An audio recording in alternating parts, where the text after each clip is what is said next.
Welcome to the video lecture series on solved MCQs on SET exam. तो आज के video lecture में हम लीनियर अलजेब्रा के ऊपर सेट 2016 2020 में जितने भी क्वेश्चंस आए हैं वो सभी डिस्कस करेंगे। तो चलिए विदाउट वेस्टिंग टाइम इसे स्टार्ट करते हैं।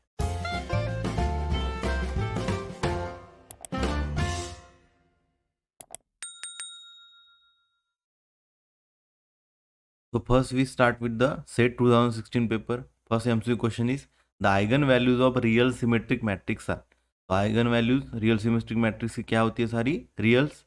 फिर यहाँ पर कौन सा ऑप्शन करेक्ट होगा? Option D. ठीक है। प्योरली इमेजिनरी किसकी होगी? रियल स्क्यू सिमेट्रिक मैट्रिक्स की। प्योरली इमेजिनरी और जीरो। ठीक है। रियल सिमेट्रिक मैट्रिक्स के लिए आइगन वैल्यूज क्या होती है? सारी रियल नंबर। ठीक है। चलते हैं नेक्स्ट क्वेश्चन के ऊपर।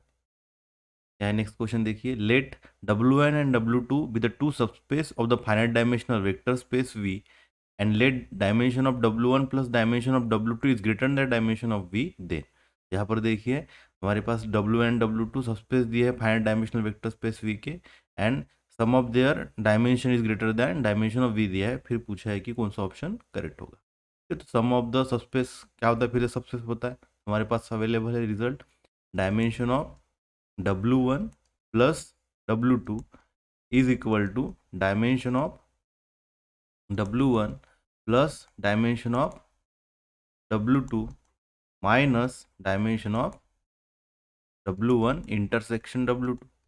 ठीक है। तो यहाँ पर देखिए ये dimension of W1 plus W2 क्या दिया है? Greater than dimension of V। तो देखिए अगर ये ऑप्शन, ये अगर हमने चूज किया W1 intersection W2 is equal to zero, तो ये क्या क्वांटिटी हो जाएगी? जीरो। ये क्वांटिटी जीरो हो जाएगी। तो फिर हमें क्या मिलेगा? This is equal to this. ठीक है। और W1 प्लस W2 ये भी क्या बनेगा? Subspace of the V। तो इसका dimension this will be less than equal to dimension of V। ठीक है। This will be equal less than equal to dimension of V। अगर हमने ये क्वांटिटी जीरो ले ली, अगर ये क्वांटिटी हमने जीरो ले ली, तो this will be equal to dimension of W1 plus dimension of W2 and which is greater than the dimension of V, which is greater than dimension of V। ठीक है। तो फिर ये क्या बन जाएगा? यहाँ पर ये कॉन्ट्रडिक्शन मिल जाएगा, ये गलत हो जाएगा। ठीक है। तो इसलिए dimension of W1 plus W2 ये जीरो नहीं हो सकता। अगर ये जीरो हो गया तो फिर ये आपको इनकरेक्ट मिल जाएगा। ठीक है। तो फिर यहाँ पर कौन सा ऑप्शन करेक्ट होगा?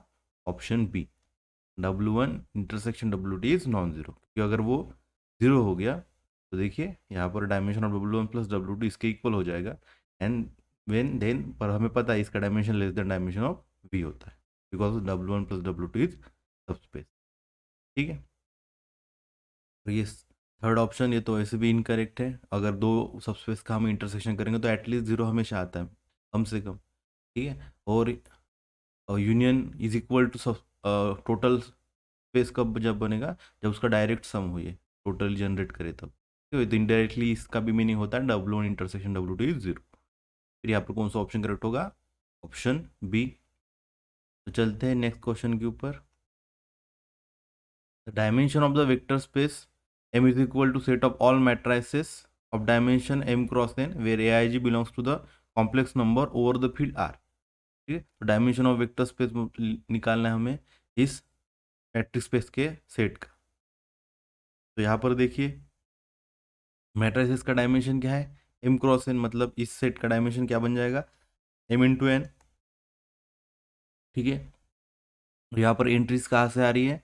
कॉम्प्लेक्स नंबर पे। और किस फील्ड के ऊपर लिखना है हमें? रियल फील्ड के ऊपर। तो कोई भी कॉम्प्लेक्स नंबर रियल फील्ड के ऊपर सी ओवर आर क्या होता है? Dimension two. C over R dimension क्या होता है? टू। क्यों होता है डायमेंशन टू? कोई भी अगर हम कॉम्प्लेक्स नंबर लेंगे ए प्लस आई बी, तो हमें कितने रियल नंबर लगेंगे? और ए और बी क्या होते हैं? Real numbers. ठीक है। तो ये दो रियल नंबर लगेंगे किसी भी कॉम्प्लेक्स नंबर के लिए। तो यहाँ पर कितने कॉम्प्लेक्स नंबर है? M into N. M into N यहाँ पर क्या है? Complex number. तो रियल फील्ड के ऊपर कितने लेंगे? टू टाइम्स लेंगे, मतलब फिर ये डायमेंशन क्या बन जाएगा? Two times of M into N. फिर यहाँ पर कौन सा ऑप्शन करेक्ट होगा? Option B. ठीक है। तो जब भी आपको complex number over the R लिखना है तो जो भी डायमेंशन होगा आपके स्पेस का वो क्या हो जाएगा? टू टाइम्स हो जाएगा। ठीक है। तो ये आप ट्रिक याद रख सकते हैं। तो चलते हैं नेक्स्ट क्वेश्चन के ऊपर। Fourth question, let the linear transformation T from r cube to r cube be given by the reflection with respect to the origin, then the matrix T with respect to the standard basis, standard basis के according हमें पूछा है reflection के लिए, ठीक है। तो यहाँ पर देखिए विद रिस्पेक्ट टू ओरिजिन हमें रिफ्लेक्शन लिखना निकालना है, ठीक है। तो अगर समझ लीजिए आपकी एक्स एक्सिस है ये, तो यहाँ पर हमारा स्टैंडर्ड बेसिस पहला इनपुट क्या होगा 1 0 0 ठीक है। तो इसका जीरो के साथ रिफ्लेक्शन लेंगे तो यहाँ पर क्या होगा -1 0 0, ठीक है। तो पहला आपका वेक्टर क्या बनेगा -1 0 0, देखिए यहाँ पे -1 0 कहाँ है, देखिए -1 -1 0 0, ठीक है। फिर नेक्स्ट क्या होगा आपका 1 0 0 0 1 0, यहाँ पर 0 1 0, तो इसका रिफ्लेक्शन क्या होगा इधर 0 -1 0, ठीक है। तो देखो 0 -1 0, ठीक है। तो इस तरह से फिर लास्ट में 0 0 यहाँ पर देखिए कौन सा ऑप्शन करेक्ट होगा, ऑप्शन सी, ठीक है। चलते हैं नेक्स्ट क्वेश्चन के ऊपर। Fifth question, which of the following matrices are is not diagonalisable, तो कौन सी मैट्रिक्स डायगोनाइजेबल नहीं है ये पूछा है, ठीक है। तो हमारे पास क्या रिजल्ट है, N E square matrix of order n is diagonalisable if and only if it has n li eigen vectors, ठीक है। तो n li आइगन वेक्टर्स कब होंगे, अगर उसके पास 3 डिस्टिंक्ट आइगन वैल्यू मिल गई, तो 3 डिस्टिंक्ट क्या मिलेंगे, डिस्टिंक्ट आइगन वैल्यू अगर मिल गई तो फिर क्या हो जाएगी 3 उसके पास आइगन वेक्टर मिलेंगे, eigen vector corresponding to distinct eigen values are linearly independent, ये भी रिजल्ट हमारे पास अवेलेबल है, ठीक है। और ये क्या सारी मैट्रिक्स दी है, ट्रायंगुलर मैट्रिक्स दी है, तो ट्रायंगुलर मैट्रिक्स में जो भी आपके प्रिंसिपल डायगोनल में एलिमेंट दिए है वही क्या होती है आपकी आइगन वैल्यूज, ठीक है। तो यहाँ पर देखिए -1 3 5 थ्री डिस्टिंक्ट आइगन वैल्यूज है, ठीक है ना, ये 3 डिस्टिंक्ट आइगन वैल्यू है, इसका मतलब यहाँ पर जितने भी वेक्टर मिलेंगे वो क्या होंगे लीनियरली इंडिपेंडेंट, मतलब ये भी डायगोनाइजेबल होगा इस तरफ से। यहाँ पर देखिए 2 5 3 ये भी डायगोनाइजेबल हो जाएगा, थ्री डिस्टिंक्ट आइगन वैल्यू मिल गई तो लीनियरली इंडिपेंडेंट आइगन वेक्टर मिलेंगे। यहाँ पर देखिए 1 2 3 इसके eigen values distinct eigen values, तो all the eigen vectors are linearly independent. तो ए सी एंड डी ये तीनों मैट्रिक्स क्या है डायगोनाइजेबल, हमें क्या चाहिए नॉन डायगोनाइजेबल, मतलब फिर यहाँ पर कौन सा ऑप्शन बचा, ऑप्शन बी, ठीक है। तो यहाँ पर देख भी सकते हो, यहाँ पर आपको क्या आइगन वैल्यू मिली है 2 2 एंड 3, ठीक है। तो यहाँ पर ये 2 और 2 क्या हो गया फिर से रिपीट हुआ है, मतलब इसके आइगन वैल्यूज क्या है 2 2 एंड 3। तो हमें और एक रिजल्ट पता है कि अगर आपको चेक करना है कि डायगोनलाइजेबल है कि नहीं, तो और एक क्या रिजल्ट है हमारे पास, अगर geometric multiplicity of each eigen value is equal to algebraic multiplicity, ठीक है। तो यहाँ पर देखिए इसकी अल्जेब्रिक मल्टीप्लिसिटी 3 है, ज्योमेट्रिक मल्टीप्लिसिटी भी 1 हो जाएगी, क्योंकि algebraic multiplicity always greater than equal to geometric multiplicity, ठीक है। अब बचा इसके लिए चेक करना आपको, तो यहाँ पर इसकी अल्जेब्रिक मल्टीप्लिसिटी क्या है 2, तो ज्योमेट्रिक मल्टीप्लिसिटी अगर 2 आ गई तो ये डायगोनाइजेबल होगा। तो ज्योमेट्रिक मल्टीप्लिसिटी हम कैसे निकालते हैं, ज्योमेट्रिक मल्टी इस मैट्रिक्स के लिए देखिए geometric multiplicity of eigen value 2 is equal to n minus rank of, ये रैंक के लिए सिंबल है rank of a minus lambda I, ठीक है, a माइनस लैम्बडा आई। यहाँ पर देखिए n क्या है, n की जगह क्या है 3 minus rank of a minus lambda, lambda कौन सा हम ले रहे हैं 2, a-2 लैम्बडा, a-2 लैम्बडा निकालेंगे तो देखिए यहाँ पर a-2 लैम्बडा 2i, ठीक है। तो 2 यहाँ से सब्ट्रैक्ट करिए तो क्या मैट्रिक्स बन जाएगी a-2i क्या बनेगी, देखिए इस तरह की मैट्रिक्स बनेगी 2 2 यहाँ से 2 यहाँ से 2 और यहाँ से 2, ठीक है। तो क्या मिलेगा 0 1 0 0 0 0 और नीचे 0 0 3 -2 मतलब 1। देखिए लीनियरली इंडिपेंडेंट रो कितनी मिली है, ये फर्स्ट रो ये और ये दो इंडिपेंडेंट लीनियरली इंडिपेंडेंट रो मिल गई। तो देखिए यहाँ पर क्या होगा, इसकी रैंक मिली क्या मिल गई 2, 3 -2 इज इक्वल टू 1, ठीक है। तो देखिए अल्जेब्रिक मल्टीप्लिसिटी क्या है 2 है, 2 बार रिपीट हुआ है, पर ज्योमेट्रिक मल्टीप्लिसिटी पे क्या आ गई 1, तो देखिए फिर ये डायगोनाइजेबल नहीं होगा, ठीक। तो आप इस तरह से भी चेक कर सकते हो ना, पर आपको स्टैंडर्ड रिजल्ट पता है तो आपको 3 ऑप्शन आपके एलिमिनेट हो गए, तो ऑटोमेटिकली आपका जो बचा ऑप्शन है वो करेक्ट हो गया, ठीक है। जितना जल्दी क्वेश्चन हम अटेंड कर पाए उतना अच्छा है, ठीक है। चलते हैं नेक्स्ट क्वेश्चन के ऊपर। For a matrix A the characteristic polynomial is lambda minus 2 to the power 4 and lambda minus 3 square and the minimal polynomial is lambda minus 2 square into lambda minus 3 square, then the Jordan canonical form is. ठीक है, तो Jordan canonical form किस तरह से आता है, minimal polynomial में जो हाईएस्ट डिग्री होगी उस तरह से आपको आपके ब्लॉक्स मिलेंगे। जैसे यहाँ पर देखिए क्या है, यहाँ पर रूट 2 है, जिसका मैक्सिमम ऑर्डर क्या है 2 है, मतलब जॉर्डन कैनोनिकल ब्लॉक मैक्सिमम कितने ऑर्डर का होगा, 2 ऑर्डर का, फॉर द आइगन वैल्यूज 2। ठीक है, जॉर्डन कैनोनिकल ब्लॉक में क्या होगा, आपका जो मेन डायगोनल एलिमेंट है वहाँ पर 2 एलिमेंट्स रहेंगे। ठीक है, उसके ऊपर का जो डायगोनल एलिमेंट है वहाँ पर सारे वैल्यूज़ क्या रहेंगे, 1 वैल्यूज रहेंगे। ठीक है, तो देखिए यहाँ पर ऑर्डर 2 का, देखिए यहाँ पर डायगोनल एलिमेंट पे 2 है, उसके ऊपर के डायगोनल एलिमेंट में 1 है। ठीक है, उस तरह से आप देख सकते हो ऑर्डर 2 का यहाँ पर। ठीक है, डायगोनल एलिमेंट में 2, प्रिंसिपल डायगोनल एलिमेंट में 1। ठीक है, तो यहाँ पर देखिए ऑर्डर 3 के लिए क्या है 2 है, तो मैक्सिमम ऑर्डर क्या है 2 है, देखिए 2/2 2/2 2/2। ठीक है, यहाँ पर तो कहीं भी इस तरह से जॉर्डन फॉर्म ही नहीं है। ठीक है, तो फिर यहाँ पर कौन सा ऑप्शन करेक्ट होगा, ऑप्शन सी। ठीक है, तो डायगोनल एलिमेंट पे आइगन वैल्यूज रहेगी और प्रिंसिपल डायगोनल एलिमेंट्स में क्या रहेगी, वैल्यूज 1 1 रहेगी। ठीक, चलते हैं नेक्स्ट क्वेश्चन के ऊपर। Let A is equal to this matrix be a matrix of orthogonal transformation then in its inverse is। देखिए क्या है, ऑर्थोगोनल मैट्रिक्स दिया है आपको और आपको इसका इन्वर्स निकालना है। तो ऑर्थोगोनल मैट्रिक्स मतलब क्या होता है, A इंटू ए ट्रांसपोज और A transpose into A is equal to identity matrix. ठीक है, तो हमें इसका इन्वर्स निकालना है। तो देखिए ना, ये तो इसका इन्वर्स है, तभी तो आइडेंटिटी एलिमेंट आ रहा है इसका। यहाँ पर इसका मतलब क्या हो जाएगा, A transpose is equal to A inverse. ठीक है, तो हमें यहाँ पर इनवर्स पूछा है, मतलब इनडायरेक्टली हमें क्या निकालना है, बस इसका ट्रांसपोज निकालना है।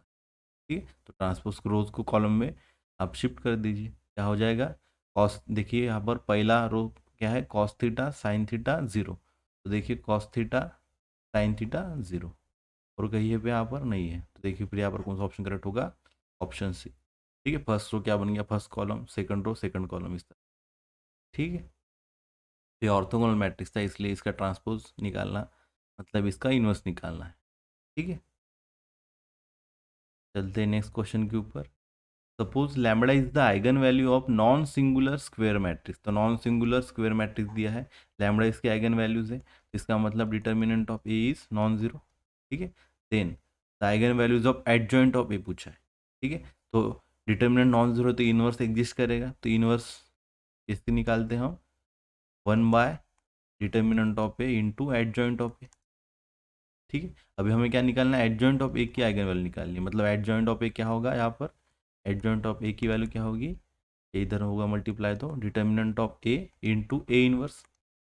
ठीक है, तो ए की आइगन वैल्यूज क्या है, लैम्बडा है, तो इनवर्स की आइगन वैल्यूज क्या होगी, ए की अगर आइगन वैल्यू लैम्बडा है तो ए इनवर्स की आइगन वैल्यू क्या होगी, लैम्बडा इनवर्स। ठीक है, मतलब 1/λ, मतलब देखिए फिर eigen values of adjoint of ए क्या बन जाएगी, ये यहाँ पर ए, ये तो स्केलर क्वांटिटी है, ए इनवर्स की जगह हम क्या लेंगे यहाँ पर, लैम्बडा इनवर्स। ठीक है, तो ये फिर क्या बन जाएगी, determinant of A by lambda. ठीक है, मतलब फिर यहाँ पर कौन सा ऑप्शन करेक्ट होगा, ऑप्शन डी। ठीक है, तो चलते हैं अभी नेक्स्ट ईयर के क्वेश्चन के लिए। तो set 2017 question first, let a b n by n real matrix then the determinant of a of determinant of a. ठीक है, तो देखिए यहाँ पर हमारे पास क्या रिजल्ट है, अगर कोई भी मैट्रिक्स ऑफ ऑर्डर n अगर है, a is a matrix of order of order n, तो determinant of k times of a क्या होगा, ये k की अगर कोई भी कांस्टेंट है, कोई भी स्केलर है, तो क्या होता है, ये k⁴n into determinant of a. ठीक है, यहाँ पर क्या दिया है, देखिए ये डिटर्मिनेंट ऑफ ए दिख रहा है, ये क्या है, determinant is the scalar quantity. ठीक है, determinant is the scalar quantity, तो यहाँ पर देखिए के की जगह यहाँ पर क्या दिया, डिटर्मिनेंट ऑफ ए, तो ये इसी के रिजल्ट के साथ ये क्या बन जाएगा, देखिए डिटर्मिनेंट ऑफ ए एक स्केलर क्वांटिटी है, ये बाहर आएगी, ऑर्डर क्या इसका एन है इसलिए n, और क्या बचेगा, डिटर्मिनेंट ऑफ ए। ठीक है, मतलब ये क्या बन जाएगा, डिटर्मिनेंट ऑफ a⁴n+1। ये तो बस डिटर्मिनेंट के रिजल्ट के ऊपर था ये क्वेश्चन। ठीक है, फिर यहाँ पर देखिए कौन सा ऑप्शन करेक्ट होगा, ऑप्शन डी। चलते हैं नेक्स्ट क्वेश्चन के ऊपर। If A is a orthogonal matrix then orthogonal matrix उसका डिटर्मिनेंट क्या होगा, क्या होता है उसका डिटर्मिनेंट हमेशा +-1। तो फिर यहाँ पर देखिए कौन सा ऑप्शन करेक्ट होगा, ऑप्शन ए। कि आपको अगर नहीं भी पता है रिजल्ट, तो ऑर्थोगोनल मैट्रिक्स की तो डेफिनेशन पता है ना, अभी जैसे हमने लिखी थी क्या आती है, ए इंटू ए ट्रांसपोज और A transpose into A is equal to identity. ठीक है, तो डिटर्मिनेंट निकाल के देखिए, यहाँ पर देखिए ए इंटू ए ट्रांसपोज क्या हो रहा है, आइडेंटिटी। ठीक है, तो क्या होगा इसका, अगर हम determinant of A into A transpose is equal to determinant of identity matrix. ठीक है, तो यहाँ पर देखिए क्या होगा, डिटर्मिनेंट स्प्लिट हो जाता है मल्टीप्लिकेशन के केस में, ए ट्रांसपोज। ठीक है, a into A transpose determinant of identity matrix. ठीक है, यहाँ पर देखिए ए ट्रांसपोज और ए डिटर्मिनेंट का दोनों का क्या होता है, सेम होता है। ए ट्रांसपोज का डिटर्मिनेंट और ए का डिटर्मिनेंट क्या होता है, सेम होता है। ठीक है, तो फिर ये क्या बन जाएगा, ए इंटू ए ट्रांसपोज मतलब determinant of A into determinant of a. ठीक है, और आइडेंटिटी मैट्रिक्स का डिटर्मिनेंट क्या आता है, 1। ठीक है, तो ये क्या बन जाएगा, डिटर्मिनेंट ऑफ ए का square is equal to 1। Means क्या हो जाएगा, determinant of A is equal to +-1। ठीक है, स्क्वायर रूट हटाती, मिल गया हमें। ठीक है, अगर रिजल्ट नहीं पता तो इस तरह से हम निकाल सकते। चलते अभी नेक्स्ट क्वेश्चन के ऊपर। Third question, if A is equal to this matrix then A into A transpose is. तो एनी मैट्रिक्स, अगर रियल मैट्रिक्स कोई भी मैट्रिक्स है तो ए इंटू ए ट्रांसपोज हमेशा क्या होती है, सिमेट्रिक मैट्रिक्स। यहाँ पर फिर कौन सा ऑप्शन करेक्ट होगा, ऑप्शन बी। ठीक है, अगर आपको रिजल्ट पता भी नहीं है तो सिमेट्रिक मैट्रिक्स की डेफिनेशन क्या होती है, ए ट्रांसपोज अगर एक इक्वल हो गया तो फिर वो मैट्रिक्स क्या होगी, सिमेट्रिक। यहाँ पर चेक करके देखिए, ए इंटू ए ट्रांसपोज, इसका ट्रांसपोज लेकर देखिए। ठीक है, ये क्या होगा, हमें पता है ए बी ट्रांसपोज क्या होता है, बी ट्रांसपोज इंटू ए ट्रांसपोज। ठीक है, तो अकॉर्डिंगली यहाँ पर पहले सेकंड, ये पहला ट्रांसपोज होगा, मतलब ए ट्रांसपोज, अब फिर से ट्रांसपोज इंटू फर्स्ट वाले का ट्रांसपोज। ठीक है, क्या होगा, ए ट्रांसपोज इंटू ए ट्रांसपोज क्या होगा, ए, और ये फिर क्या बचा, ए ट्रांसपोज। मिल गया, ए इंटू ए ट्रांसपोज का ट्रांसपोज, फिर से वही रिपीट आ गया वापस। तो ये क्या हो गया, ये क्या होगा, हमेशा सिमेट्रिक। ठीक है, इस तरह से अगर आपको रिजल्ट नहीं पता तो आप जो ऑप्शन है उसको चेक करके देख सकते हो। तो चलते हैं नेक्स्ट क्वेश्चन के ऊपर। The minimal polynomial of this matrix, तो मिनिमल पॉलिनोमियल पूछा है। ठीक है, तो यहाँ पर रिजल्ट से ही आपको दिख रहा है 1 और 2 इसके आइगन वैल्यूज दिख रही है आपको। ठीक है, तो आपको चेक करना है थर्ड आइगन आइगन वैल्यूज क्या होगी। तो हमारे पास रिजल्ट अगर आपको नहीं पता होगा तो sum of the eigen values किसकी इक्वल होती है, सम ऑफ आइगन वैल्यूज ये किसकी इक्वल होती है, trace of the matrix, trace of the matrix. ठीक है, और product of the eigen value, product of eigen values is equal to the determinant of matrix. Trace of the matrix and determinant of. ठीक है, तो देखिए यहाँ पर sum of the eigen values, अगर हमारे पास 1 और 2 तो आइगन वैल्यू दिख ही रही है, तो 1 और 2 आइगन वैल्यूज होगी। तो 1 + 2 प्लस आपकी थर्ड आइगन वैल्यू पता नहीं जो भी है, इज इक्वल टू क्या होगी इस रिजल्ट से, trace of the a. Trace of a मतलब 1 + 4 - 1। ठीक है, 1 + 4 - 1 मतलब क्या होगा, ये 1 -1 कैंसिल, क्या बचा यहाँ पे बस 4। तो λ3 इज इक्वल टू क्या होगा, 4। इधर जो बचा 1 + 2 क्या होगा, 3, मतलब इधर आने के बाद -3 क्या मिल जाएगा, λ3 इज इक्वल टू 4 - 3 मतलब 1। तो आपके आइगन वैल्यूज क्या मिल गई, देखिए λ3 भी क्या मिल गई, 1, मतलब क्या मिलेगी, 1 1 और 2। ठीक है, और देखिए यहाँ पे 2 आइगन वैल्यूज कैसे होगी, देखिए 3 - 1 क्या होगा, 2, 4 - 2 भी 2, और 1 + 3 4, 4 - 2 2। तो देखिए हर एक रोज का एडिशन हम कर रहे हैं तो 2 आ रहा है। तो अगर इस तरह से हर एक रोज का एडिशन कोई एक नंबर आ रहा है तो वही नंबर क्या होगा, आपका आइगन वैल्यू। ठीक है, उस मैट्रिक्स के। तो यहाँ पर देखिए फिर 2 बस एक टाइम ही आने वाला है, तो ये ऑप्शन कैंसिल हो गया। यहाँ पर 2 नहीं है तो ये ऑप्शन भी कैंसिल हो गया, तो option A and option D automatically cancel हो गया। अब बचा ऑप्शन बी एंड ऑप्शन सी। ठीक है, तो यहाँ पर ज्योमेट्रिक मल्टीप्लिसिटी हमें बस चेक करनी पड़ेगी 1 की। ठीक है ना, अलजेब्रिक मल्टीप्लिसिटी यहाँ पर क्या है, 1 है। ठीक है, ज्योमेट्रिक मल्टीप्लिसिटी यहाँ पे इस अलजेब्रिक मल्टीप्लिसिटी आइगन वैल्यू 1 की क्या है, 2 है। तो अगर ज्योमेट्रिक मल्टीप्लिसिटी अगर 2 आ गई तो ये मैट्रिक्स क्या बन जाएगी, डायगोनाइजेबल। और अगर डायगोनाइजेबल हो गई तो फिर मिनिमल पॉलिनोमियल बस लीनियर फैक्टर रहेंगे। ठीक है, तो अभी हम इसके निकाल के देखते हैं। Geometric multiplicity. ठीक,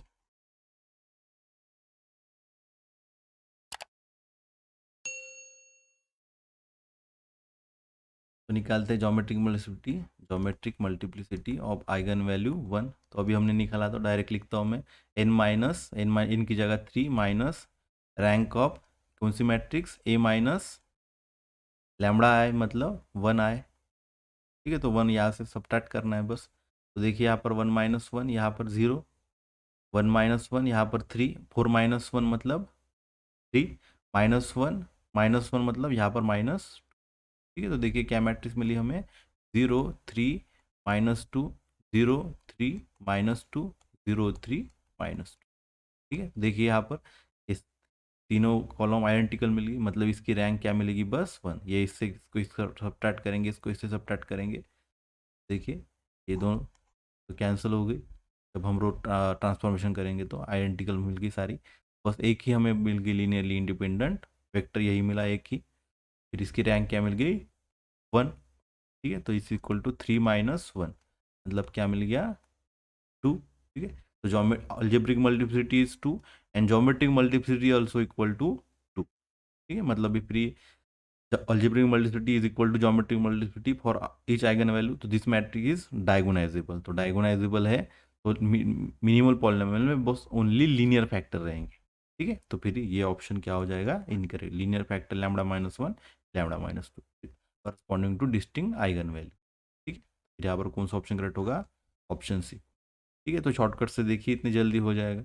अगर वही आप मिनिमल पॉलिनोमियल चेक करना है तो आपको फिर ये सेटिस्फाई करता है कि नहीं, मैट्रिक्स देखना पड़ेगा। ए माइनस लैम्बडा की जगह आप ए लेके A-1 इंटू A-2 करोगे, मल्टीप्लाई करोगे, चेक करोगे वो जीरो हो रहा है कि नहीं। इस तरह से हर एक आपको चेक करना पड़ेगा। और आपको जितने क्वेश्चन शॉर्टकट से करने हैं आप आसानी से कर सकते हो, उतना आपको आपके लिए अच्छा रहेगा। ठीक है, चलते हैं नेक्स्ट क्वेश्चन के ऊपर। If A is a 3 by 3 real matrix such that A cube is equal to 0 and A square is non-zero, then the Jordan canonical form is। तो देखिए हर बार जॉर्डन कैनोनिकल फॉर्म में क्वेश्चन आता है, तो देखिए इतना इंपॉर्टेंट ये टॉपिक है। यहाँ पर 3 by 3 रियल मैट्रिक्स दिया है, क्या है, ए क्यूब इज इक्वल टू 0, मतलब इसका कैरेक्टरिस्टिक पॉलिनोमियल क्या होगा, इज इक्वल टू 0, और ए स्क्वेयर इज नॉन जीरो दिया है, मतलब एक्स स्क्वेयर ये क्या होगा, हमेशा नॉन जीरो, या लैम्बडा स्क्वेयर जो भी आपके कैरेक्टरिस्टिक वैल्यू में। जॉर्डन कैनोनिकल फॉर्म, यहाँ पर एक्स क्यूब 0 है और एक्स स्क्वायर नॉन जीरो, इसका मतलब क्या होगा, मिनिमल पॉलिनोमियल यही बन जाएगा। ठीक है ना, इसके नीचे कभी जीरो नहीं होने वाला है, मतलब मिनिमल पॉलिनोमियल भी क्या होगा, यही होगा। ठीक है, तो आपको फिर क्या मिल गया, एक्स मतलब λ-0 क्यूब, ये आपका क्या मिल गया, मिनिमल पॉलिनोमियल। ठीक है, तो देखिए इसका ऑर्डर क्या है, 3 है, इसका मतलब जॉर्डन कैनोनिकल फॉर्म में ऑर्डर क्या रहेगा, 3 का, किसके आइगन वैल्यू के लिए, 0 आइगन वैल्यू के लिए।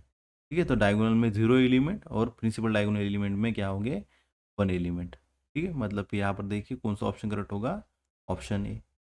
ठीक है, यहाँ पर देखिए यहाँ पर 1 मिसिंग है, इसलिए ये ऑप्शन नहीं है। यहाँ पर डायगोनल पे 1 एलिमेंट है, हमारे आइगन वैल्यू तो 0 है, तो ये ऑप्शन नहीं है। यहाँ पर देखिए यहाँ पे एक्स्ट्रा 1 है, ऑप्शन यहाँ पर ये भी इनकरेक्ट। ठीक है, तो चलते हैं नेक्स्ट क्वेश्चन के ऊपर। If the real matrix A has the characteristic polynomial as x-2 square, x-1, x-3 and minimal polynomial as x-2 into x-1 into x-3, then which of the following statement is not true। तो कौन सा statement true नहीं है ये पूछा है। ठीक है, आइगन वैल्यूज क्या दिए, देखिए यहाँ पे 1 3 और -2, मतलब 2 फिर से रिपीट हुआ है। ठीक है, मतलब आइगन वैल्यूज क्या है, 1 2 2 और 3। ठीक है, टू देखिए फिर 2 बार रिपीट हुआ, इसलिए 2 बार है, इसलिए 1 2 2 और 3। अब ट्रेस ऑफ द मैट्रिक्स क्या होता है, सम ऑफ द आइगन वैल्यूज, मतलब क्या होगा, 2 + t। ट्रेस अगर निकालेंगे तो क्या होगी, सम ऑफ द आइगन वैल्यूज, मतलब 1 + 2 + 2 + 3। ठीक है, 2 + 2 4, 4 + 3 + 1 4, मतलब 8, तो ये करेक्ट है। ठीक है, उसके बाद नेक्स्ट क्या, डिटर्मिनेंट ऑफ ए क्या होता है, product of this matrix, product of this eigen values. ठीक है, तो product of this eigen value 1 × 2 × 2 × 3 क्या होगा, 2 × 2 4, 4 × 3 12। ठीक है, तो ये भी करेक्ट है। उसके बाद देखिए मिनिमल पॉलिनोमियल में सारे लीनियर फैक्टर है correspond to distinct eigen values, ठीक है।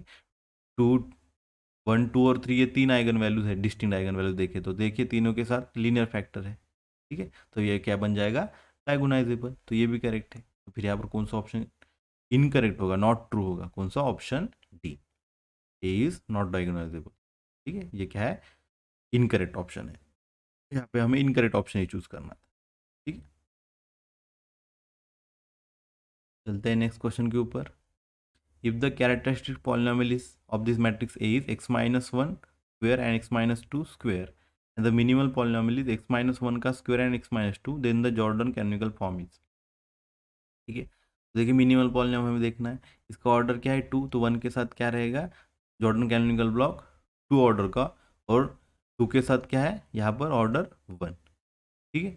यहाँ पर देखिए 1 के साथ ऑर्डर, यहाँ पर देखिए तो 1 ही ऑर्डर हो गया, यहाँ पर ये भी 1 ही ऑर्डर हो गया, ये देखिए यहाँ पर ये है 2 ऑर्डर का, ठीक है। पर 2 का ऑर्डर भी क्या होना चाहिए, ये तो हो गया 1 1, ठीक है, वो प्रिंसिपल पे 1, और 2 के साथ क्या होना चाहिए, ऑर्डर 1, तो यहाँ पर देखिए ऑर्डर तो 2 हो गया, 2/2 का हो गया, तो ये ऑप्शन इनकरेक्ट है। क्या बचा, ये देखिए option D will be correct.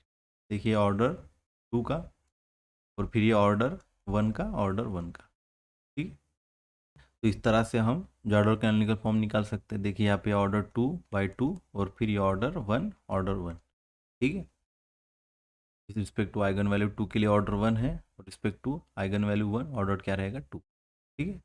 फिर से बता रहा हूँ जॉर्डन कैनोनिकल फॉर्म में डायगोनल एलिमेंट पे क्या रहेगी, आइगन वैल्यूज, और प्रिंसिपल डायगोनल एलिमेंट पे 1, वो हो गया आपके जॉर्डन ब्लॉक्स, और ये पूरा मैट्रिक्स क्या बनेगा आपका जॉर्डन कैनोनिकल फॉर्म, ठीक है। चलते हैं नेक्स्ट क्वेश्चन के ऊपर।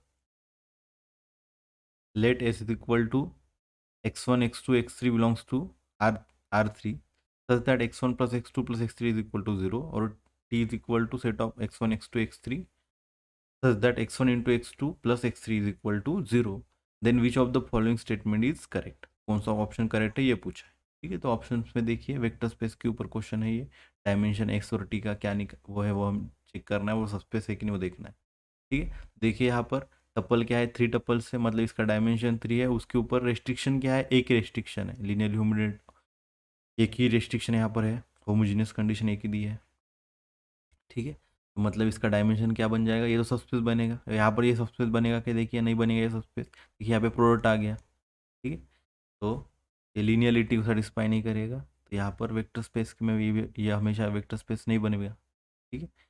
तो ये तो वेक्टर स्पेस ही नहीं है, ये वेक्टर स्पेस बनेगा, इसका डायमेंशन क्या होगा 3 माइनस, एक रेस्ट्रिक्शन है 3 - 1 मतलब 2, this is the vector space of dimension 2, और ये वेक्टर स्पेस ही नहीं बनेगा, सब स्पेस ही नहीं बनेगा, ठीक है, इसका वेक्टर स्पेस जो भी है। तो फिर यहाँ पर कौन सा ऑप्शन करेक्ट होगा, S is the vector space of dimension 2 and T is not a vector space, ठीक है। तो कौन सा ऑप्शन करेक्ट होगा, option B, S is the vector space of dimension 2 and T is not a vector, ठीक है।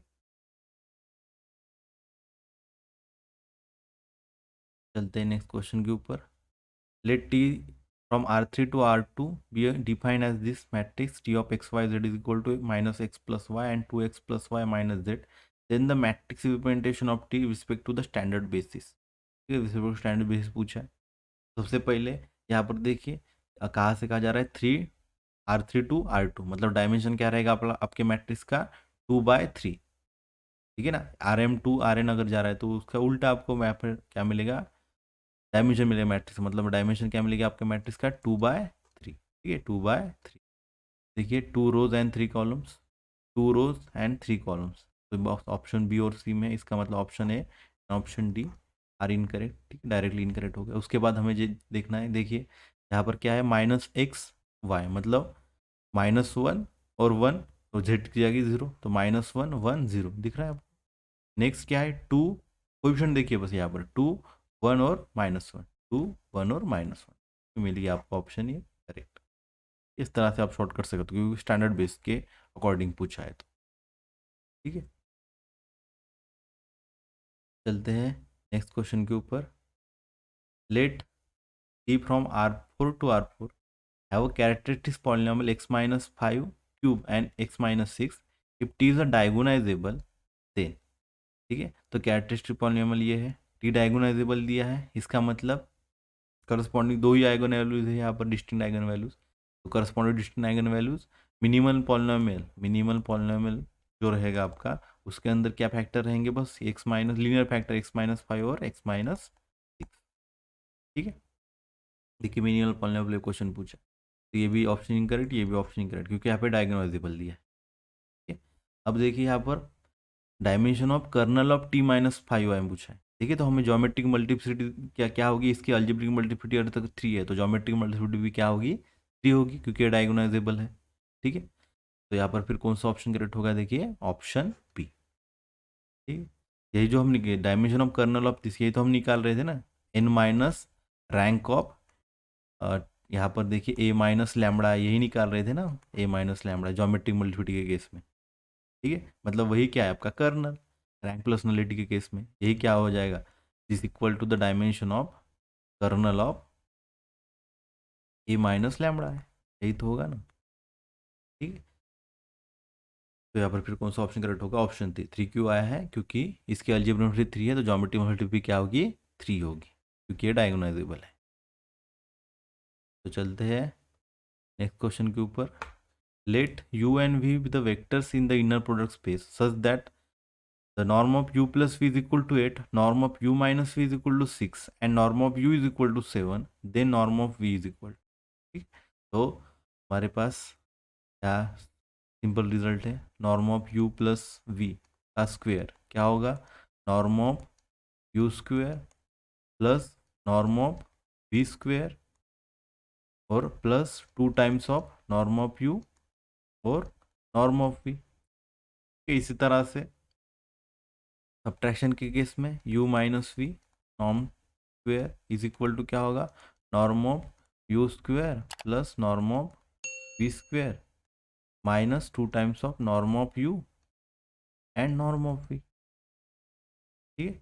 हमें क्या निकालना है, नॉर्म ऑफ v निकालना है, इन दोनों को ऐड करिए, क्या हो जाएगा ये, norm of u plus v square plus norm of u minus v square is equal to, ये क्या बनेगा, 2 times of this norm of u plus, तो 2 times of norm of u square plus 2 times of norm of v square, 2 times of norm of u square plus 2 times of norm of v square, और ये दोनों तो क्या हो जाएगा cancel, plus minus 2, ठीक है। तो बस जो वैल्यू है वो पुट करिए, क्या हो जाएगा यहाँ पर 8 का स्क्वायर प्लस 6 का square is equal to 2 times of u का स्क्वायर मतलब 7 स्क्वायर प्लस 2 टाइम्स ऑफ ये वैल्यू हमें निकालनी है, क्या हो जाएगा 8 का स्क्वायर 64,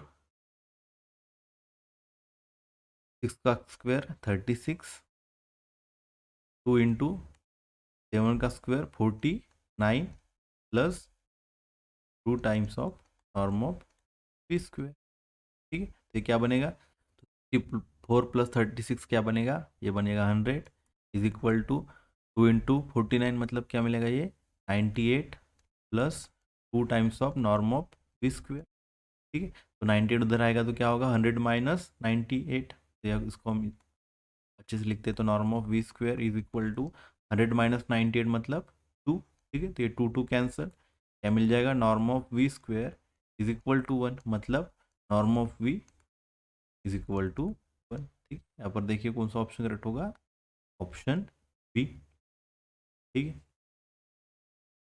चलते हैं नेक्स्ट क्वेश्चन के ऊपर। The eigen values of the matrix are, ठीक है, तो आइगन वैल्यूज निकालनी है हमें, तो आइगन वैल्यूज के लिए मैंने आपको बताया ट्रिक क्या है, ट्रेस और trace of the eigen value is equal to sum of the eigen values, ठीक है, trace of the a is equal to sum of the eigen values और determinant of A is equal to product of the eigen values, product of eigen values, ठीक है। तो देखिए यहाँ पे trace क्या है 3 है, 1 प्लस 1 प्लस 1 क्या है 3, मतलब जो भी आइगन वैल्यूज है उनका सम अगर हम करेंगे तो वो किसके इक्वल आना चाहिए, 3 के इक्वल। देखिए 1 प्लस 1 प्लस 1 3 है यहाँ पर, ठीक है, तो ये आइगन वैल्यू हो सकते हैं। यहाँ पर देखिए 2 प्लस 1 3, 3 माइनस 3 0, ये वैल्यू इसकी सम क्या आ रही है 0 आ रही है, ठीक है, मतलब ये आइगन वैल्यूज नहीं होगी। उसके बाद ये देखिए 1 माइनस 1 0 क्या बचा 3, ठीक है, इनका सम करेंगे तो 3 आ रहा है, तो ये हो सकता है। यहाँ पर देखिए आइगन वैल्यूज आयोटा और माइनस आयोटा, ये क्या बन जाएगी 0, आयोटा माइनस आयोटा 0, क्या बचा 1 बस। तो इनका सम करेंगे तो बस 1 मिल रहा है। ठीक है, तो ये भी आइगन वैल्यूज नहीं हो सकती क्योंकि ट्रेस क्या है इस मैट्रिक्स क्या 3 है, तो आइगन वैल्यूज का सम करेंगे तो 3 आना चाहिए। तो ये ए और सी पॉसिबल है। अब हमें यहाँ से पता चल गया ये ऑप्शन कट हो गया। अभी डिटर्मिनेंट ऑफ ए क्या होना चाहिए, product of the eigen value. ये तो डिटर्मिनेंट निकाल के देखते हैं। तो आप डिटर्मिनेंट किसी भी कॉलम या रो से निकाल सकते हो। ठीक है, तो यहाँ पर देखिए सिंपल किससे निकलना आसान होगा, इस करस्पॉन्डिंग कॉलम से। ठीक है, तो दिस 1 इंटू दिस मैट्रिक्स, देखिए जैसे यहाँ ये करेंगे ये क्या बचेगा, ये मैट्रिक्स तो मतलब क्या बनेगा 1 इंटू 1 1, ये बाहर का 1, और 1 इंटू 1 1, माइनस 2 इंटू 2 4, मतलब क्या मिल गया 1 माइनस 4 मतलब -3। डिटर्मिनेंट क्या मिल गया -3। ठीक है, तो देखिए 1 इंटू 1 इंटू 1 1 मिल रहा है, 1 इंटू 3 1 इंटू 3 इंटू -1 क्या मिलेगा -3। ठीक है, तो डिटर्मिनेंट ऑफ ये आइगन वैल्यू देखिए, sum of the eigen values 3, product of the eigen values -3, दोनों को सेटिस्फाई करेगा। तो ये हो गया आपका करेक्ट ऑप्शन। ठीक है, इस तरह से हम फास्ट कैलकुलेशन से या रिजल्ट से हम आइगन वैल्यूज हम निकाल सकते हैं। ठीक है, चलते हैं नेक्स्ट क्वेश्चन के ऊपर। Let M be a real symmetric positive definite matrix, then which of the following statement is false. कौन सा स्टेटमेंट फॉल्स है ये पूछा है। ठीक है, तो रियल सिमेट्रिक मैट्रिक्स दिया है, पॉजिटिव डेफिनाइट है। ठीक है, तो पहला क्या है, there exist a invertible matrix P such that M is equal to P transpose of P. तो ये सिमेट्रिक मैट्रिक्स है, तो हमेशा इस तरह से एक रिजल्ट रहेगा। ठीक है, next determinant of M is positive, positive definite determinant क्या होगा पॉजिटिव, ये भी करेक्ट है। M is diagonalizable, every real symmetric matrix is diagonalizable. ठीक है, तो फिर ये भी ऑप्शन क्या होगा करेक्ट। तो फिर क्या बचा ऑप्शन डी, ये रहेगा आपका फॉल्स स्टेटमेंट। तो यहाँ पर हमें इनकरेक्ट स्टेटमेंट चूज करना, मतलब यहाँ पर कौन सा ऑप्शन हमारे लिए करेक्ट होगा, ऑप्शन डी। ठीक है, चूज कौन सा करना है आपको, ऑप्शन डी। यूनिटरी मतलब क्या होता है, a into A transpose conjugate a theta is equal to identity matrix. ठीक है, तो ये रियल सिमेट्री मैट्रिक्स के लिए तो ऐसा कोई रिजल्ट नहीं है। ठीक है, तो यहाँ पर इनकरेक्ट ऑप्शन कौन सा होगा, ऑप्शन डी। ठीक, तो अभी चलते हैं नेक्स्ट ईयर के क्वेश्चन के लिए।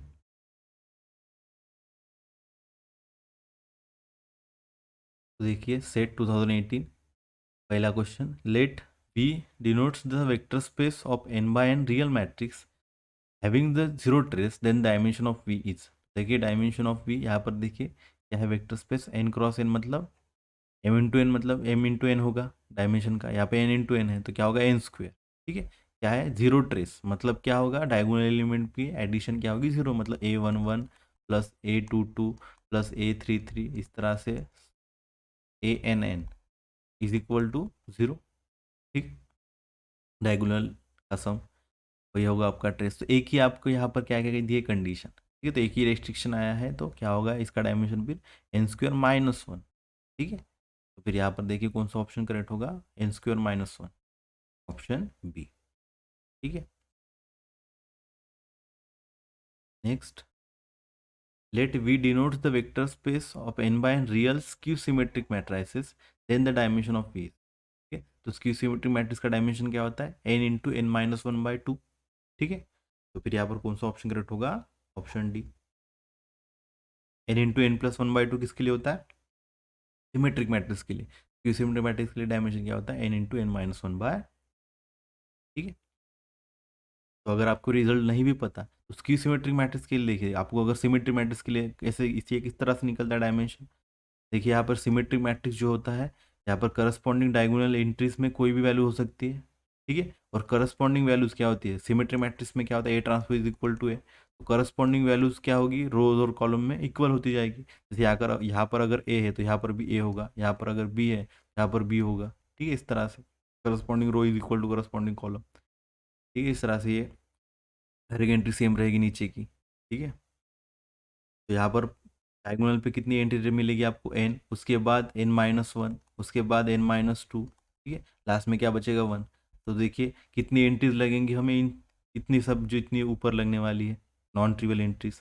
तो n इन plus n-1 plus n-2 plus 1, मतलब 1 से लेके n तक का सम। क्या होता है वो 1+2+3 so on plus n-2 plus n-1 plus n, क्या होता है addition of first n natural number क्या होता है n×n+1/, ठीक है। तो सिमेट्रिक मैट्रिक्स के केस में डायमेंशन क्या होगा n×n+1/2।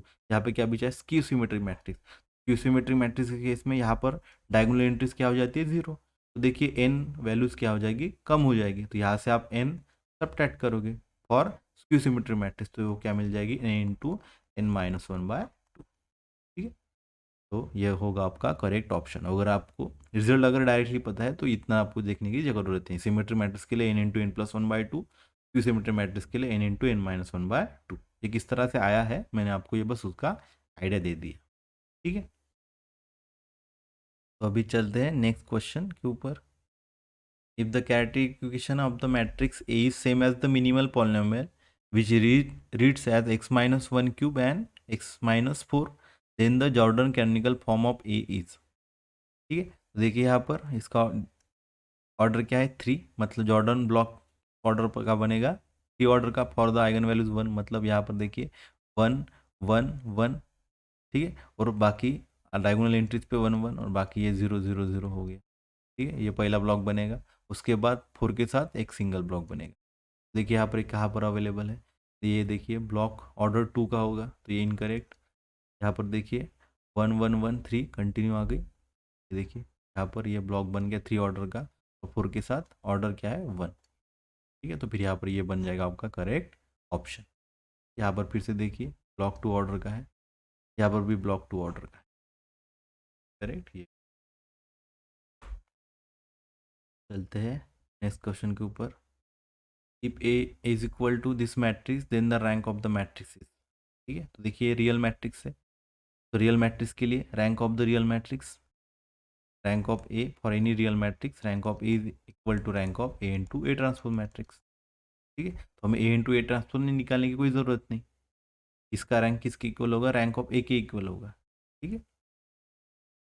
देखिए इसका रैंक निकाले, तो ये किस तरह से मैट्रिक्स है 1 2 3 0 3 -2, और ये 6 0 -6 और 4, ठीक है। तो हमें लीनियरली इंडिपेंडेंट रोज निकालनी है।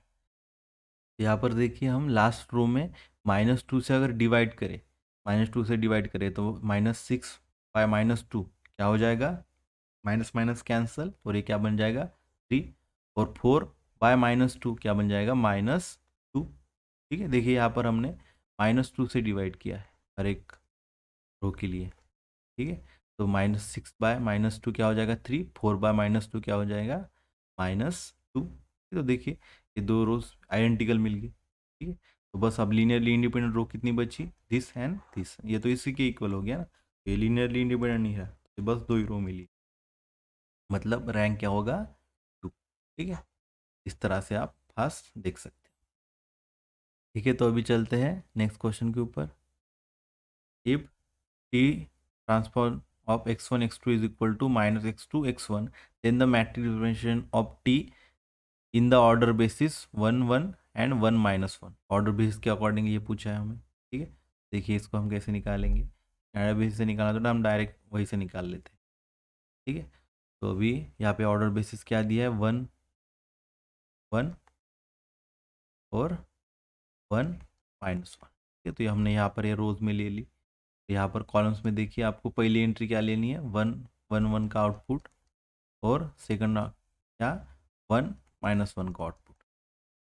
तो देखिए x1 x2 क्या है -x2 x1, यहाँ पे -x2 क्या है 1, मतलब -1 1 मिलेगा ये, ठीक है। इज इक्वल टू ये सेकंड वाला देखिए 1 -1, तो सेकंड का क्या होने वाला है -x2, मतलब -1 ऑफ -1 होगा, मतलब यहाँ पे क्या मिलेगा 1, और फर्स्ट फिर x1 बचेगा, x1 मतलब 1, ठीक है।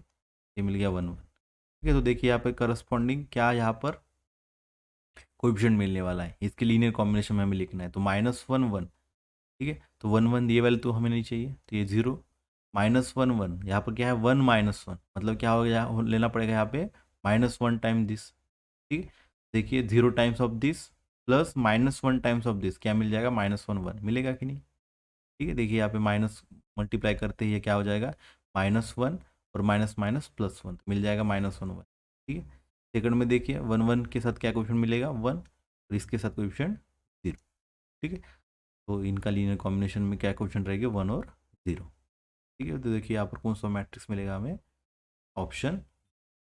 ठीक है, तो इसी तरह से आपको क्वेश्चन करना है जब भी मैट्रिक्स के ऊपर पूछा है, अदर देन स्टैंडर्ड बेसिस के ऊपर पूछा है तो।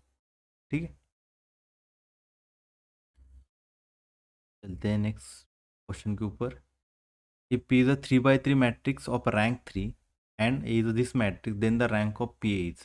ठीक है, तो देखिए P क्या है 3 by 3 ऑर्डर का है और उसकी रैंक क्या है 3 है। तो rank of the matrix equal to order of the matrix, means this is a non singular matrix और इन्वर्टिबल मैट्रिक्स। ठीक है, तो अगर नॉन सिंगुलर मैट्रिक्स मल्टीप्लायर हम करेंगे तो वो रैंक को कोई भी आपको यहाँ पर प्रॉब्लम नहीं करेगा, रैंक को कोई भी अफेक्ट नहीं करेगा। If any matrix is a non singular, then the multiplying this matrix with that any matrix will does not affect the rank of that corresponding matrix। ठीक है, तो बस हमें यहाँ पे रैंक ऑफ पी ए नहीं निकालना है, बस direct rank of A, rank of अगर ए हम निकालेंगे तो वही rank of P A equal हो जाएगा, क्योंकि पी क्या है नॉन सिंगुलर मैट्रिक्स। ठीक है, तो इस ए के रैंक को कुछ अफेक्ट नहीं करेगा। ठीक है, इसका रैंक देखिए निकालेंगे तो यहाँ पर इसको रिड्यूस करते हैं हम, पहले में 1 2 और 3। देखिए इन सब्ट्रैक्ट करके देखिए लीनियर इंडिपेंडेंट, तो 4 - 1 3, 5 - 2 3, 6 - 3 3। ठीक है, यहाँ पर 7 - 1 6, 8 - 2 6, 9 - 3 6। देखिए, तो ये देखिए दो कॉलम्स दो रोज ये जो है तो आइडेंटिटी टर्म मिल गई। इसको रिड्यूस करेंगे, देखिए 1 2 और 3 मिलेगा, 3 से डिवाइड करेंगे सेकंड रो को तो 1 1 1, और यहाँ पर भी 6 से डिवाइड करेंगे तो 1 1 1।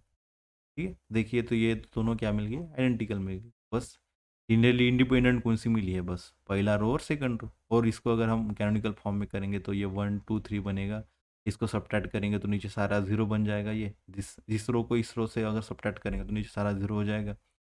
ये 1 1 और 1। ठीक है, तो ये देखिए दोनों क्या है लीनियरली इंडिपेंडेंट। क्या मिले, बस दो लीनियरली इंडिपेंडेंट रोज मिली है। फिर यहाँ पर कौन सा ऑप्शन करेक्ट होगा, ऑप्शन बी।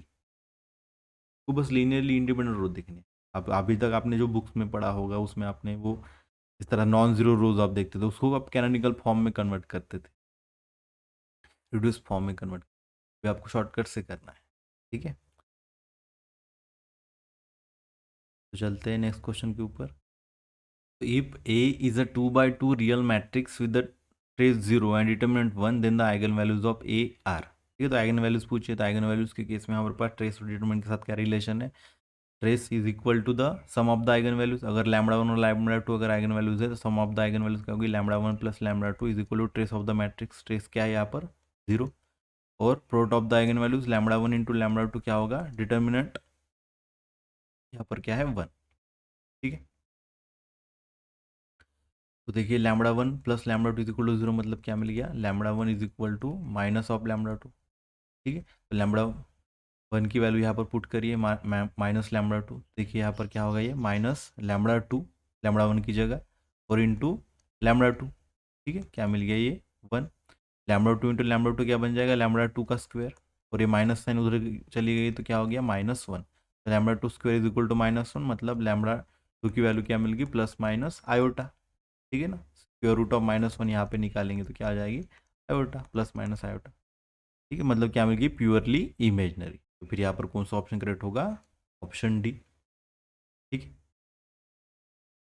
इस तरह से अगर आपको नहीं पता तो आप डायरेक्टली मैट्रिक्स का आप कैरेक्टर इक्वेशन निकाल सकते हो। इस तरह से निकल गया, यहाँ पर देखिए lambda square minus trace of A lambda plus determinant of A is equal to 0।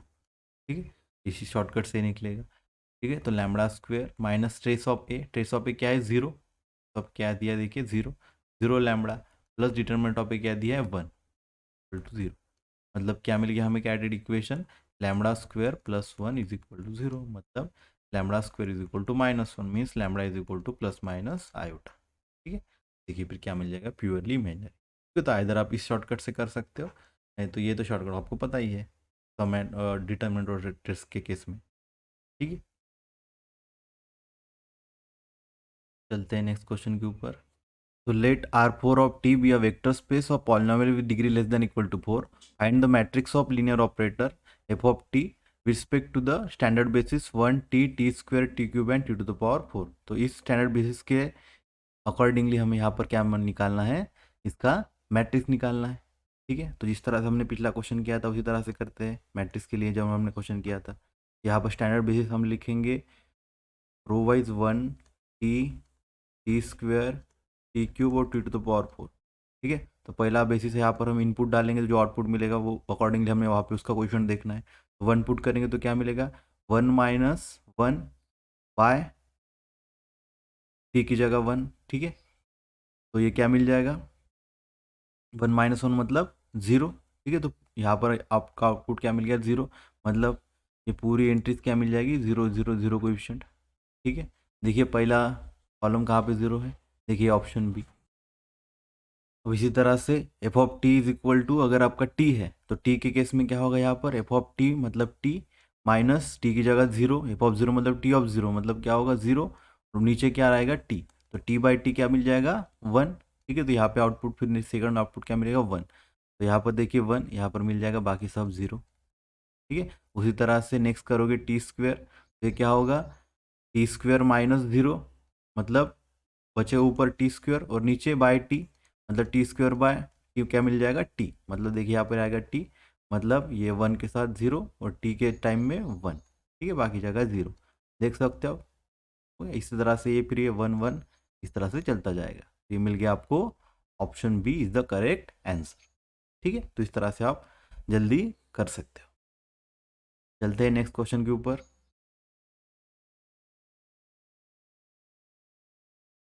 This matrix A is equal to 1 3 minus 2 0 4 minus 2 and 0 3 minus 1 is similar to, तो ये मैट्रिक्स किस मैट्रिक्स से सिमिलर होगा ये पूछा है। ठीक है, तो इस मैट्रिक्स के ऊपर हमने ऑलरेडी एक क्वेश्चन किया था, यहाँ वो था मिनिमल पॉलिनोमियल के लिए क्वेश्चन आया था। ठीक है, तो वहाँ पर इसका मिनिमल पॉलिनोमियल क्या आया था, lambda minus 1 into lambda minus 2। ठीक है, तो लीनियर फैक्टर मिले थे, उसके आइगन वैल्यूज देखिए 1 1 और 2 मिला था हमें। ठीक है, तो इस मिनिमल पॉलिनोमियल क्या है, इसका minimal polynomial contain linear factor corresponding to distinct eigen values, तो ये क्या होगा डायगोनाइजेबल। तो डायगोनाइजेबल है तो ये किसके साथ सिमिलर होगा, डायगोनल मैट्रिक्स के साथ। देखिए 1 1 और 2, देखिए 1 1 और 2 डायगोनल मैट्रिक्स, तो यहाँ पर कौन सा ऑप्शन करेक्ट होगा, ऑप्शन बी। ठीक है, अगर ये आपको मिनिमल पॉलिनोमियल नहीं पता तो आप सबसे पहले क्या करोगे, तब आइगन वैल्यूज निकालोगे इस मैट्रिक्स के, तो ऑप्शन से आपको हिंट मिल जाएगी कि 1 1 और 2 इस तरह से इसके आइगन वैल्यूज है। आपको वेरीफाई करना है, जिस तरह पिछला तरह हमने निकाला था, यहाँ पर ट्रेस क्या आ रहा है 4, आइगन वैल्यूज यहाँ पर दिख रही है 1 और 2, तो 1 + 2, और आपको थर्ड आइगन वैल्यू निकालनी है, तो आइगन वैल्यू थर्ड क्या मिल जाएगी 4, 1 + 2 ये 3, तो ये क्या मिल जाएगा 4 - 3 मतलब, ये 4 - 3 मतलब 1, तो थर्ड आइगन वैल्यू क्या मिल जाएगी 1। देखिए यहाँ से ये दो, बस फिर यहाँ पर देखिए ये दिख रहा है, तो ये दो ऑप्शन ऑटोमेटिकली कैंसिल हो गया, यहाँ पे 2 2 फिर से रिपीट हुआ है, 2 तो एक ही बार रिपीट हुआ है, तो बस बचा था ऑप्शन ए और बी। ठीक है, तो उस केस में फिर आपको यहाँ पर डायगोनाइजेबल मैट्रिक्स है कि नहीं वो चेक करना था, वो हमने मिनिमल पॉलिनोमियल निकालेंगे उससे पता चल जाएगा, नहीं तो आप ज्योमेट्रिकल मल्टीप्लिकेशन निकालोगे तो उससे पता चल जाएगा। ठीक है, इस तरह से हमने सेट 2016 17 एंड 18 के जितने भी लीनियर अलजेब्रा के ऊपर एमसीक्यू क्वेश्चन आए हैं वो हमने डिस्कस कर लिए, उसके शॉर्टकट ट्रिक्स भी हमने देख ली। तो ये वीडियो लेक्चर बहुत लेंदी हो रहा है, तो रिमेनिंग जो वीडियो क्वेश्चन जो बचे हैं वो फिर हम नेक्स्ट वीडियो लेक्चर में डिस्कस करेंगे। और इसके पहले मैंने प्लेलिस्ट बना के रखी है एमसीक्यूज की लीनियर अलजेब्रा के ऊपर, तो अगर वो आप वो भी चेकआउट कर सकते हैं। ठीक है, तो मिलते हैं नेक्स्ट वीडियो लेक्चर में। Thank you.